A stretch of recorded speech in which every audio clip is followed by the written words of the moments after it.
Good morning. We are here in Steamboat Springs, Colorado. First day.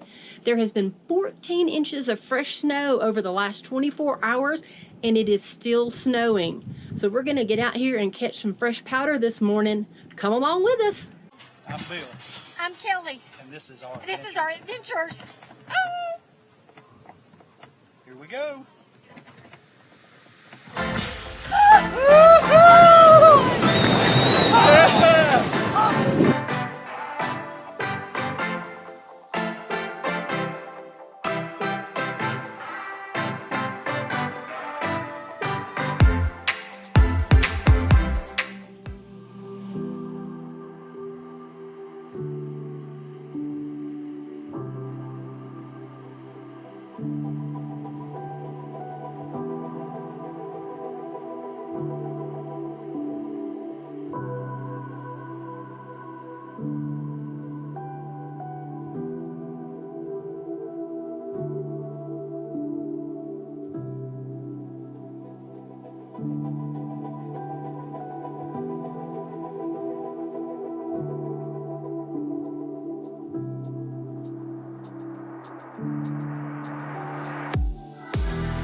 Here at Gondola Joe's, eating breakfast, getting us some carbs to head up on the mountain to meet Tracy Reiser.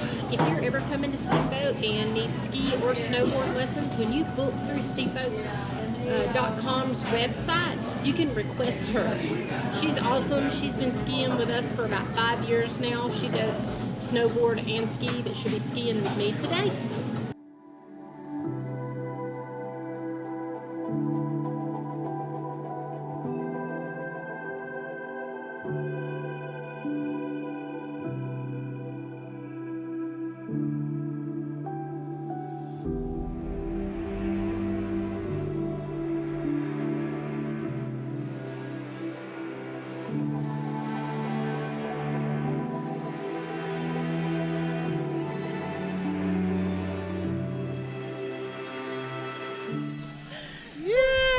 I hit the snow and I feel like I'm going to do a dive.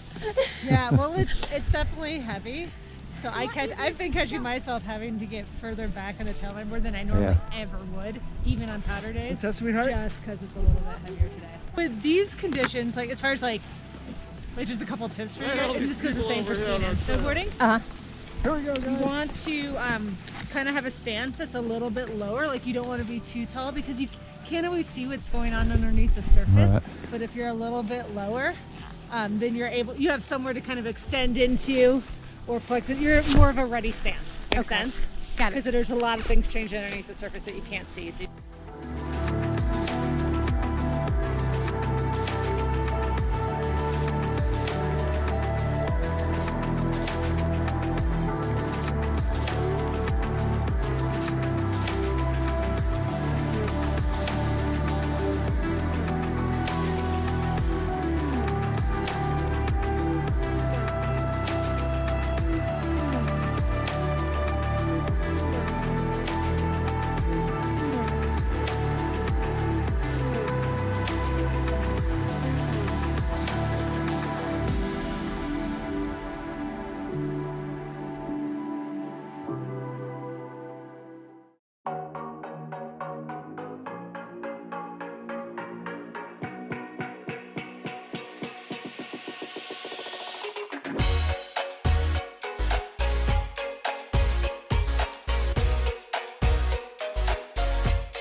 It's been an amazing first day. We went and ate at Carl's. They're a great restaurant. If you haven't eaten there before, you need to try that if you're coming to Steamboat Springs. I highly recommend Carl's. Now we are about ready to get ready to go to bed and have a cool new day too. See you tomorrow.